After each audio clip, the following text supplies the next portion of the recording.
ಪ್ರೀತಿಯುಳ್ಳ ದೇವಜನರೇ, ನಿಮ್ಮೆಲ್ಲರಿಗೂ ಯೇಸು ಕ್ರಿಸ್ತನ ಶ್ರೇಷ್ಠವಾದ ನಾಮದಲ್ಲಿ ವಂದನೆಗಳು. ಶಾಲೋಮ್, ನಿಮಗೆ ಸಮಾಧಾನವಾಗಲಿ. ಈ ದಿನ ದೇವರ ವಾಕ್ಯದ ಧ್ಯಾನಕ್ಕಾಗಿರುವಂಥ ವಿಷಯ, ನೀತಿವಂತರ ಮನೆಯು ಆಶೀರ್ವದಿಸಲ್ಪಡುವುದು. ಅದಕ್ಕೆ ಆಧಾರವಾಗಿ ಜ್ಞಾನೋಕ್ತಿಗಳು 3ನೇ ಅಧ್ಯಾಯ 33ನೇ ವಚನ. ನೀತಿವಂತರ ನಿವಾಸವನ್ನು ಆಶೀರ್ವದಿಸುವನು. ಈಗ ಓದಿದ ವಾಕ್ಯ ಭಾಗದಲ್ಲಿ ನೋಡುತ್ತೇವೆ, ದೇವರು ನೀತಿವಂತರ ಮನೆಯನ್ನು ಆಶೀರ್ವದಿಸುತ್ತಾರಂತೆ. ಕೆಲವು ವರ್ಷಗಳ ಹಿಂದೆ ಒಂದು ಸಂಶೋಧನೆಯನ್ನು ನಡೆಸಿದರು. ಅದರಲ್ಲಿ 5 ತಲಾಂತರದ ಹಿಂದೆ ಜೀವಿಸಿದಂಥ 2 ಭಕ್ತರನ್ನು ಆರಿಸಿಕೊಂಡರು. ಒಂದು ನೀತಿವಂತನ ಕುಟುಂಬ, ಇನ್ನೊಂದು ಅನೀತಿವಂತನ ಕುಟುಂಬ. ಅವರ ಸಮೀಕ್ಷೆಯನ್ನು ಮಾಡಿದಾಗ ಆ ಅನೀತಿವಂತನ ಕುಟುಂಬ ಅಥವಾ ದುರ್ಮಾರ್ಗದಿಂದ ಜೀವಿಸಿ ಶ್ರೀಮಂತನಾಗಿ ಜೀವಿಸಿದ ಒಬ್ಬ ಸಂತತಿ, ಅವನು ದೇವರನ್ನ ನಂಬದ ಕುಟುಂಬ, ನೀತಿವಂತನಲ್ಲದ ಕುಟುಂಬ.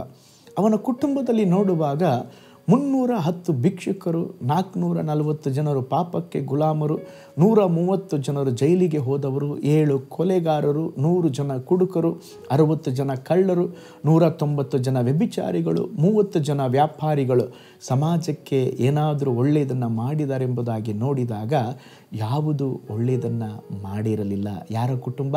ದೇವರನ್ನು ನಂಬದ ಕುಟುಂಬ, ಅನೀತಿವಂತನ ಕುಟುಂಬ.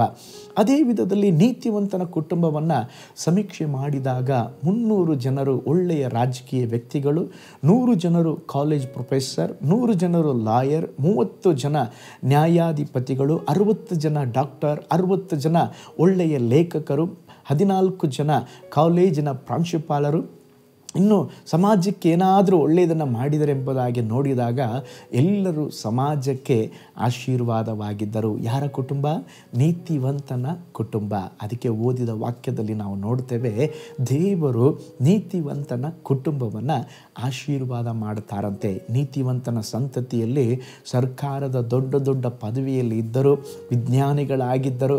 ಓ ಸ್ತೋತ್ರ, ಅವರು ಕರ್ತನ ನಾಮದ ಮಹಿಮೆಗಾಗಿ ಜೀವಿಸಿದರು. ಆದರೆ ದುರ್ಮಾರ್ಗಿಯಾಗಿ, ಅನೀತಿವಂತನಾಗಿ ಜೀವಿಸಿದ ಸಂತತಿಯಲ್ಲಿ ಅನೇಕ ಜನರು ಜೈಲುಗಳಲ್ಲಿ ವಾಸ ಮಾಡ್ತಾ ಇದ್ದರು, ದರೋಡೆಗಾರರಾಗಿದ್ದರು. ಅದಕ್ಕೆ ದೇವರ ವಾಕ್ಯ ಹೇಳುತ್ತದೆ, ದೇವರು ನೀತಿವಂತನ ಕುಟುಂಬವನ್ನು ಆಶೀರ್ವದಿಸ್ತಾರಂತೆ. ಹಾಗಾದರೆ ಕೇಳ್ಬೋದು, ನೀತಿವಂತರು ಯಾರು ಪಾಸ್ಟರ್?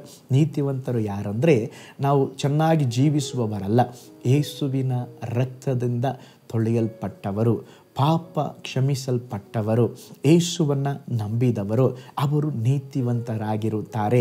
ಪ್ರೀತಿಯುಳ್ಳ ದೇವಜನರೇ, ನಿಮ್ಮನ್ನು ನೀತಿವಂತರನ್ನಾಗಿ ಮಾಡುವ ಯೇಸುವನ್ನು ನಂಬಿರಿ, ಯೇಸುವಿನ ಬಳಿಗೆ ಬನ್ನಿರಿ, ಕ್ಷಮಾಪಣೆಯನ್ನು ಹೊಂದಿಕೊಳ್ಳ್ರಿ.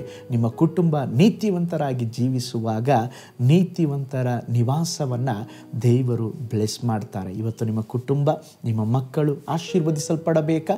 ನೀತಿವಂತರಾಗಿ ಜೀವಿಸಿ. ಕಣ್ಗಳನ್ನು ಮುಚ್ಚೋಣ, ಪ್ರಾರ್ಥನೆ ಮಾಡೋಣ. ಪರಲೋಕದಲ್ಲಿ ವಾಸ ಮಾಡುವ ನಮ್ಮ ತಂದೆಯಾದ ದೇವರೇ, ನೀನು ನೀತಿವಂತರ ನಿವಾಸವನ್ನು ಬ್ಲೆಸ್ ಮಾಡುವ ದೇವರು, ನೀತಿವಂತರನ್ನು ಕಟಾಕ್ಷಿಸುವ ದೇವರು. ಅಪ್ಪ ಕರ್ತನೇ, ಈ ಲೋಕದಲ್ಲಿ ಸ್ವಾಮಿ ನಮಗೆ ಅವಕಾಶ ಕೊಡುವಾಗ ನಿಮ್ಮನ್ನು ನಂಬುವಂತೆ, ನಿಮ್ಮನ್ನು ತಿಳಿಯುವಂತೆ, ನಿಮ್ಮ ರಕ್ತದಿಂದ ತೊಳೆಯಲ್ಪಟ್ಟು ನೀತಿವಂತರಾಗಿ ನಮ್ಮ ಕುಟುಂಬಗಳು ಆಶೀರ್ವದಿಸಲ್ಪಡುವಂತೆ ಸಹಾಯ ಮಾಡಿರಿ. ಆಲ್ರೆಡಿ ನಿನ್ನನ್ನು ನಂಬಿ ಜೀವಿಸುವಂಥ ಒಂದೊಂದು ಕುಟುಂಬಗಳನ್ನು, ನೀತಿವಂತರ ನಿವಾಸಗಳನ್ನು ಯೇಸುವಿನ ನಾಮದಲ್ಲಿ ಬ್ಲೆಸ್ ಮಾಡ್ತಾ ಇದ್ದಾನಪ್ಪ. ನೀವು ಆಶೀರ್ವಾದ ಮಾಡಿರಿ, ನಿನ್ನ ಹಸ್ತ ಜೊತೆಯಲ್ಲಿರಲಿ, ಅವರೆಲ್ಲ ಕೆಲಸ ಕಾರ್ಯಗಳಲ್ಲಿ ಒಂದು ಅಭಿವೃದ್ಧಿ ಉಂಟಾಗಲಿ. ಈ ದಿನ ಕೂಡ ಅದ್ಭುತವಾಗಿ ನಡೆಸ್ರಿ ದೇವರೇ. ಸ್ತೋತ್ರ, ನಿನ್ನ ಜನರನ್ನ ಬ್ಲೆಸ್ ಮಾಡಿರಿ. ಪ್ರಾರ್ಥನೆ ಕೇಳಿದ ಪ್ರೀತಿಗಾಗಿ ಸ್ತೋತ್ರ, ಯೇಸುವಿನ ಹೆಸರಿನಲ್ಲಿ ತಂದೆಯೇ, ಆಮೇನ್, ಆಮೇನ್. Praise the lord. ಹಾಗಾದರೆ ಪ್ರೀತಿಯುಳ್ಳ ದೇವಜನರೇ, ನೀತಿವಂತರಾಗಿ ಜೀವಿಸಿ ದೈವಿಕವಾದ ಆಶೀರ್ವಾದವನ್ನು ಹೊಂದಿಕೊಳ್ಳೋಣ. ನಾಳೆ ಮತ್ತೊಂದು ದೈನಂದಿನ ಜ್ಞಾನದಲ್ಲಿ ನಾನು ನಿಮ್ಮನ್ನು ಸಂಧಿಸ್ತೇನೆ. ನಾನು ನಿಮ್ಮ ಪ್ರೀತಿಯ ಸೇವಕ pastor Paul Joy. God bless you all.